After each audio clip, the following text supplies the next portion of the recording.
2 years ago, the Canadian government released redacted COVID-19 vaccine contracts, and it's raised eyebrows ever since, prompting many inquiring minds to be increasingly curious about the legally binding implications of novel mRNA mass injection. And today, I'm bringing you an interview with a legal advocate and lawyer, that's Daniel Freiheit, to discuss just that. Will Canada release its vaccine contracts, and is it ethical for vaccine companies to be charging such large amounts during a time of a global pandemic? Wow, really taking me back to the challenges of peak COVID.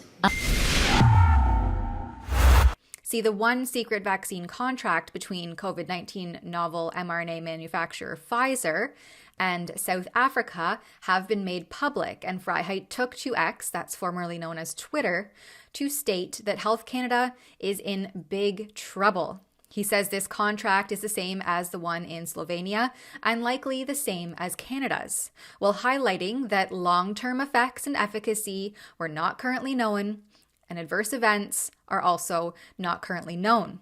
That was at the time of the signing. Health Canada knew, he posted, and misled Canadians.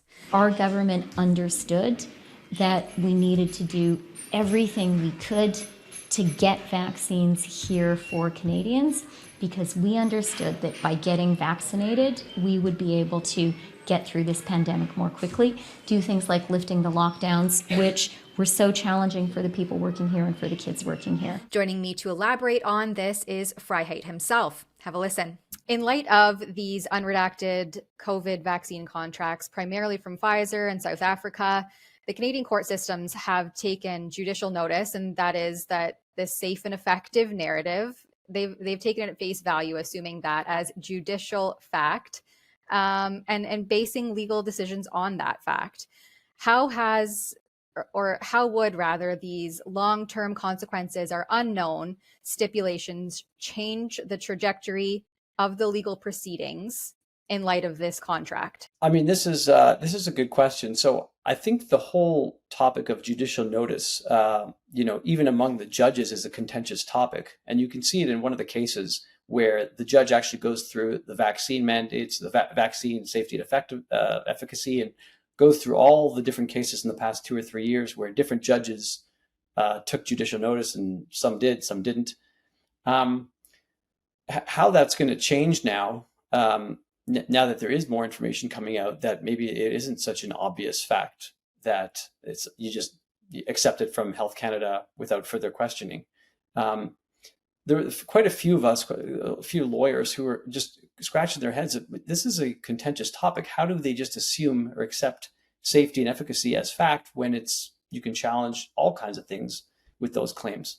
You said that Health Canada misled Canadians, and if that's the case, and now in light of these unredacted contracts, if Health Canada did mislead Canadians and they knew they were misleading Canadians with the safe and effective narrative, what could the potential repercussions or consequences be for that misleading? And this, I don't even know where it would go, because you have cases that are now, beyond their appeal period. I guess these cases could be reheard, perhaps. I don't know. It's like because you have this concept of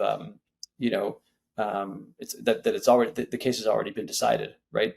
So you can't open it up again. But plus, some of those cases have had irreversible impacts on families, right? When you're dealing with child custody, or a difference of opinions among parents, right, about whether to get a kid vaccinated or not, and you have a case where the judge just took judicial notice that it was safe and effective, so of course the kid's going to give the kid to the parent that wants the vaccine for the kid, right? But in terms of how to specifically handle what may be now, errors on the record, I don't actually know what the solution is. I guess it'll depend on the case, right? But the reality is that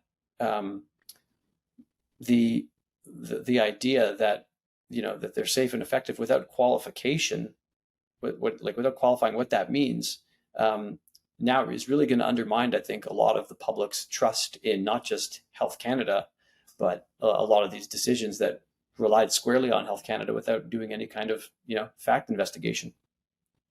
I see repeatedly people reaching out to me that their claims are being filibustered or arbitrarily denied in light of these unknowns, right? The contracts stipulate right in there the long-term consequences are unknown. There's multiple references to unknown, unknown, unknown. So how is it that the Vaccine Injury Support Program knows that people can be denied their claim given these contracts? Okay, and this is important for people to know because the Vaccine Injury Support Program, and I did an Access to Information Act request very early on for this information about how the policy framework and the contract itself. But it's in there, and if you ask enough people in the case manager, they should tell you that if there's new studies showing a link between the person's injury and the vaccine, then the VISP should pony up and assess that new information. And so it could either be done by way of appeal, or you could just resubmit. People need to know this, that they can resubmit within the first 3 years of having been vaccinated. So in other words, the Vaccine Injury Support Program almost recognizes this long-term unknown issue. And the way they recognize this is by saying, if there's a new study, send your claim back in, we'll take a look at it. What do you hope to see coming out of Health Canada as they move forward with things, like media advisories and press releases? I mean, my whole beef this whole time has just been give people full information so that they can make a best informed decision for themselves, And that was what Toronto Public Health, Dr. DeVille eventually ended up coming out and saying in November of 2022, let people decide for themselves based on their COVID history, when they got COVID. So don't make them get a vaccine again just so they could have a job. They know they've had COVID 3 times. Why are you making them get a booster shot? It's so as long as Health Canada is just bringing information to the people, like good on them. But the problem is that it's a lot of these institutions kind of take these recommendations or this information from Health Canada and they twist it and they say, well, since Health Canada recommended it, now you have to. I'm like, no, they didn't. But Health Canada's not saying you have to. They're just recommending it for certain populations. Health Canada really, if they really wanted to step up, they would speak out against mandates because that's causing more health consequences than than COVID in many regards. Socially, the fact that people's lives have been devastated by these mandates, like the mandates have created a separate public health issue that Health Canada now needs to address. So, in short, as long as they, as Health Canada says, this is the information, no more mandates, we should have never had mandates, then I say, let them say whatever they want. Earlier this year in June, I did a report that asked, did the Canadian government waive liability for COVID-19 manufacturers, perhaps knowing full well that they were authorizing an unprecedented product that did not undergo rigorous safety testing? At that time, I also released a list of all of the titles of the government officials who signed often indefinite non-disclosure agreements to view these top secret contracts for novel pharmaceutical products that the Auditor General says cost taxpayers approximately $5 billion, with a B, billion dollars, from December 2020 to May 2022. Facing scrutiny about Canada's hefty redactions, Liberal MP and Parliamentary Secretary for Public Services and Procurement, Anthony Housefather, explained that waiving liability was the reason behind the redactions. Listen to this. My colleague said in these documents and in other documents, it's because these documents were signed at the beginning of the pandemic, when everybody was desperate for vaccines, when companies were being told to rush vaccine production, do testing in an unprecedented way, in a way they normally don't do it. So these companies were exposed to way higher liability, putting their products on the market than they normally would, because they didn't do the type of testing that normally takes these drugs years to come to market. They did it all in less than a year. So that's why these companies said, if I'm going to deliver you this product that I haven't tested in my normal way, I want to have different conditions. Yes, because Pfizer had to move at the speed of science, as was explained by the pharmaceutical giant's president of international developed markets, Janine Small, in the European Parliament last year. Regarding the question around, did we know about stopping immunisation before it's entered the market?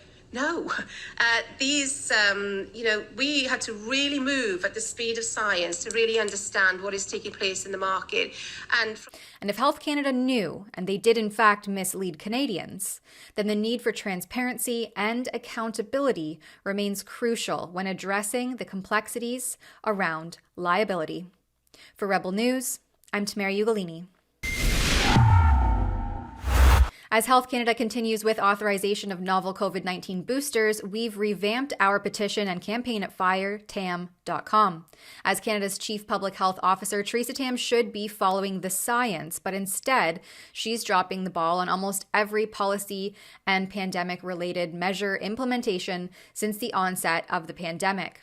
Find our reports and support our work if you're able to, and you sign our petition at firetam.com.